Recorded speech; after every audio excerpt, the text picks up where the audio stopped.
பெண்ணை ஏமாற்றி நிர்வாண விஜயித்தா உள்ள சமயத்தை போலீஸ் அமர்வு தீ வச்சு போயிடுச்சு.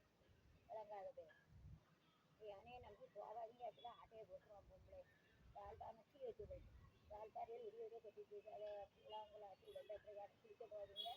வெள்ளம் வந்துச்சுன்னா ஒரு சத்தம் கேட்கும்.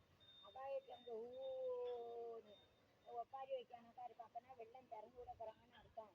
அதை தெரியும், எனக்கு கிராமத்தில் இருக்கேன்னா தெரியும். 2030 திடீர்னு அங்கே மேற்கு தொடர்ச்சி மலையில் ராமநதி கருணாநதியிலலாம் டேம்பு பெருகிட்டுனா அந்த இடத்துல திறந்து விடுவாங்க. ஒரு ஊராக போய் சொல்ல முடியாது. டேம் திறந்து விட்டுதான் குளிச்சவங்க ஓடி விருண்டு. அங்கே டேமு திறக்கலன்னு உடஞ்சி டேமு ஊருக்குள்ளே வந்துடும். ஆறு குளத்துல திறந்து விடுவாங்க. அப்போ ஒவ்வொரு கிராமத்தில் ஒரு சத்தம் கேட்கும். ஊன்னு சத்தம் கொடுக்கும். அபாயத்தம்னு சொல்லுவாங்க. அதனால குளிச்சுக்கிட்டு எவன இருந்தாலும் ஓடி இருங்க. 2000 அப்படிதான் எங்கள் ஊருக்கிட்ட இப்போ பாலை வச்சுருக்காங்க. முதல்ல பாலையில் எங்கள் அப்பா எனக்கு விட்டு போங்க, சைக்கிளில் விட்டு விடும். இப்படிதான் அபாயத்தை அங்கே உதவியில் இப்போ நிறைய பேர் ஆற்றுல குளிச்சவங்க போயிருக்காங்க. அது அவேர்னஸ் வேணும். அதுக்காக சொல்லுதேன். மழை பெய்த நேரம் நிறையா கேரளாவில் சரிவு நடக்குது. அவன் தான் மண்ணை எடுத்துருதான். மேலே வீடு இருக்குது, கீழே மண்ணை எடுத்து அப்புறம் உலாமல் நிற்கவும் உயிரோட சாவடிக்காங்க. ஏதாவது அடுத்த கொஞ்சம் கூட படிப்பறிவு வேணும். ஒருத்தன் மேலே உட்காந்துக்கான கீழே வரைக்கும் மண் அழுவானோ, அப்புறம் உயிரோட கீழே விழாமல் நினைச்சா ஒரு அறிவும் கிடையாது. ஒரு அறிவு வேணும். அதனால வெளில வரையில பார்த்துக்கோங்க, யாரும் போகாதீங்க. அப்புறம் உயிரோட யாரும் காப்பாற்ற முடியாது. வெளில சுனாமி கணக்கா அப்படி கூடன்னு வச்சுட்டா நீச்சல் தெரிஞ்சவங்க கூட காப்பாற்ற முடியாது. இழுக்கையில தண்ணி இழுக்கல நீச்சலும் கற்றுக்க முடியாது. அதனால பார்த்துக்கோங்க. அபாயத்தை சொல்லுங்க, தெரிஞ்சே சொல்லுங்க, பார்த்துக்கோங்க. பாதி திருமணத்துக்கு பெற்றவங்க காதெல்லாம் தூக்கு போட்டு தற்கொலை நிறைய இருக்கு. காதலையும் காது எதுக்கடா இப்படி சாவடிக்கீங்க? வேற அவங்க என்ன ஜாதியா இருந்தானே உண்மையா ட்ரூலா கண்ணாடி டிஸ்ட்ராய் பண்ணிட்டு காதலை புனிதமானது. உப்பு வச்சுக்கணும். காதலே எதுக்கடா தனி அம்மா அப்பா புரிஞ்சுக்கணும். பிள்ளையில அந்த காலத்துல நாங்களாம் இதுதான் புருஷன் கெட்டுன்னு அந்த காலம் அப்படி கிடையாது. ஓரமான அதட்டினா நீனும் டைவர்ஸ் நானும் டைவர்ஸ். அவன் பிள்ளை பெற்றப்பறம் அவன் கல்யாணம் பிள்ளை வெளிநாட்டு கல்ச்சர் ஆகிடுது. இப்போ அடுத்துல கூட சொல்லி எரிஞ்சாங்கன்னு அப்போ குப்பலியாச்சு. 2 பேர் காதல் பண்ணாங்க. அவங்களால கல்யாணம் முடிச்சுட்டு போங்களா? 18 21 வயசு ஆகிட்டுன்னா ரெஜிஸ்டர் மேரேஜ் போட்டு எங்கன்னா எதுக்கு நீனும் சாவுதா உன் காதலையும் சாவுடுதா? வாழ்க்கையில் இல்லைன்னா சாகாதீங்க. இப்போ ரெஜிஸ்டர் மேரேஜ் பண்ணிட்டு போலீஸ் ஸ்டேஷனில் போய் கல்யாணம் தாலி கட்டிட்டு எவனும் ஒன்றும் செய்ய முடியாது. வேற பிள்ளைகளை பெற்றுட்டா எல்லாரும் சேர்ந்துருவாங்க. சரி நம்ம பேரன் பெற்று எதுக்கு சாகணும்? நீனும் செத்து காதலையும் செத்து வாழ்வியலை சில பேரண்ட்ஸ் புரிஞ்சிக்காது. இப்போ நம்ம அவையெல்லாம் சொல்லுதான். இல்லை யாரனாலும் முடியும். ஏன்னா நம்ம கெட்டி வச்சு நல்லா இல்லைன்னா நம்மளை சொல்லுவோம், நீ தான் வாழ்க்கை வேலையை கொடுத்துருக்க. அது எதுக்கு? பெற்றவருக்காக இந்த காலம் நம்ம போகணும். அந்த காலம் தலை குனிஞ்சு வந்தால் புருஷன் கட்டு அம்மா அப்பா கட்டணும். இந்த காலம் அப்படி கிடையாது. அந்த காலம் நம்ம அம்மா அப்பா சொல்லுத ட்ரெஸ்ஸை உடுக்கணும். சரி அம்மா அப்பாவுக்கு பிடிச்சிருக்கா, நமக்கு பிடிச்சிருக்கா புருஷன். இந்த காலம் அப்படி கிடையாது. ஒரு கல்யாணம் 3 கல்யாணம், ஆம்பளையும் மானங்கட்ட கல்யாணம், பொம்பளையும் மானங்கட்ட கல்யாணம். இந்த காலத்தெல்லாம் அட்ஜஸ்ட் பண்ணி சகிப்பு தன்மைலாம் ரொம்ப குறை. கொடுமைப்படுத்த குடிகாரன் குணங்கட்ட வாழ முடியாது. பயமா இருக்கு. பெற்ற பிள்ளைக்கு கல்யாணம் முடிச்சு நல்லா இருந்தா சரி. அதனால இப்போ பிள்ளைக்கு நம்ம ஒரு ட்ரெஸ்ஸு நான் 2 பையனுக்கு 2 சட்டை எடுத்துருக்கணும். எனக்கு ஜிகிட்டேன்னு இருக்க சட்டை பிடிக்கும். ஆட்டோக்காரன் கணக்கா ஜிக்கு ஜிக்குன்னு 2 பையலுக்கு ஒரே போல ட்ரெஸ் எடுத்துருக்கணும். அவன் சொல்லுவான், உனக்கு தான் ஜிக்கு ஜிக்குன்னு பிடிக்க நீனே உடுத்திக்கணும், 2 பையலும் வேண்டாம். இது ஆட்டோக்காரன் கணக்கா. இந்த காலம் எப்படின்னா நம்ம அவங்க இஷ்டப்படிதான் நம்ம போகணும்.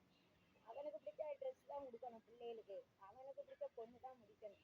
அவனுக்கு பிடிச்ச வீடை தான் வாங்கணும். அவனுக்கு பிடிச்ச கண்ணை தான் நம்ம செய்யணும். நமக்கு பிடிச்சாலும் பிடிக்கல. காலம் கலிகாலம் எல்லாம் காலம் கலிகாலம் ஆகி போச்சுடா. கம்ப்யூட்டர் கடவுளாக மாறி போச்சுடா. புருஷனுக்கே தெரியாம பிள்ளை பிறக்குது. இதுதான் கலிகாலம். அதனால நம்ம பிள்ளை போக்கில் தான் போகணும்.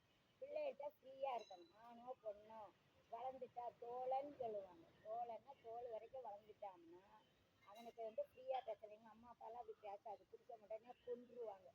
அந்த கல்ச்சரெல்லாம் வாங்கி நம்ம எவ்வளோ அறிவாளிந்தாலும் வாழ்க்கை வேலை தலையில் மண்ணெழுதி போயிருந்தாப்புல ஆகும். பிள்ளைகள் நம்ம ஃப்ரெண்டாக்கணும். சிட்ட பிள்ளையோ ஆம்பளை பிள்ளையோ பிள்ளைகளை ஃப்ரீயாக பேசணும். என்ன கதை நானே மாவன்ட்டு அப்படி தான் பேசுவேன். நைட்டு டியூட்டி வேலை பார்க்க அமெரிக்கா கம்பெனியில் வேலை பார்க்க 9 to 10 சாப்பிடுவோம்.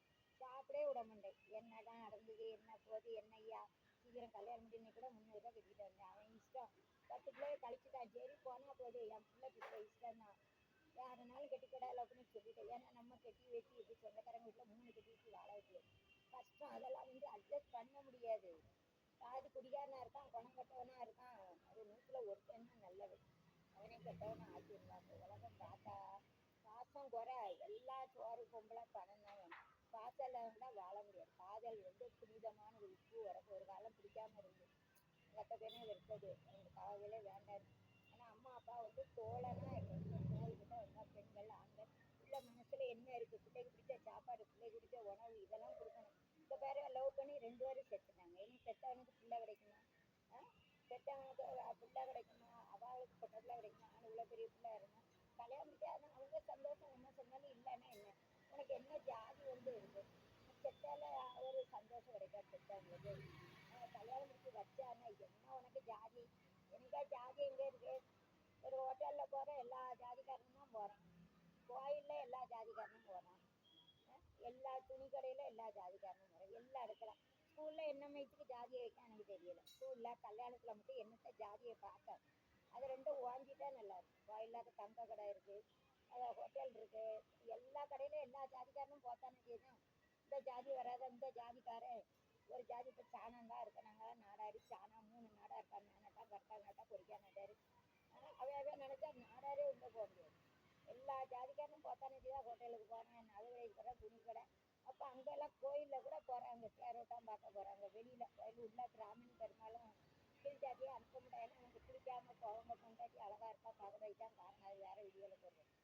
ஜாதி இல்லைன்னா என்ன மயத்துக்கு ஸ்கூலில் ஜாதியை பார்க்க? வேலைக்கு எதுக்கு ஜாதியை பார்க்க? பிராமணம் பூரா மும்பையில் போய் கிடக்கா 80 மார்க் இருக்கு. மூளை உள்ளவன் நாடா எங்கே போல சாணம் 60 மார்க், அது கீழே 40 மார்க். இந்த ஜாதியை ஒழிக. ஜாதி அடிப்படையில் வேலை என்னது கொடுக்க? 80 மார்க் லிஸ்ட்டு வை. 70க்கு மேலே டாக்டர் லாயர் கொடு. 60 மார்க் எவன் எடுத்தானோ 60.1 60.2 கம்ப்யூட்டர் போட்டோம்னா 5 நிமிஷம் லிஸ்ட் ஆகும். 60 மார்க் உள்ளவனுக்கு டீச்சர் கொடு. 50 மார்க் உள்ளவனுக்கு விவோ பதவி கொடு. 40 மார்க் எடுத்தவனுக்கு மொத்த தூக்க பதவி கொடு. என்ன ஜாதி நானே? அவன் எஸ்சி நானா பறையன் பல்டான்னு சொல்ல கூட உள்ளத்துக்கு போட்டுருவான்.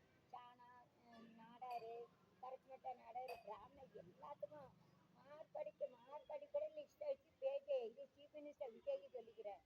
நீங்களே என்ன ஜாதின்னு எங்களுக்கு தெரியும், நான் சொல்ல முடியாது. எதுக்கு ஜாதியை பார்க்க? வேலைக்கும் ஸ்கூலுக்கு என்ன ஜாதி? உங்கள் அப்பா நாடாரா சாணானா பறையனா பல்லனா எதுக்கு கேட்க? ஜாதி சொன்ன பொண்ணு தூக்கி போட்டுருவா. இந்த லிஸ்ட்டு படி போட. ஜாதியை ஒழிய. கல்யாணத்துக்கு பேர் 2 காதலன் லவ் பண்ணாங்க, நரம்பு வச்சுக்கிட்டு அவளும் செத்துட்டா அவனும் செத்துட்டா. பிள்ளைய வளர்த்தி நிறுத்தி படிக்க வச்சு கல்யாணம் முடிச்சு வைங்களேன் பெற்றோர்.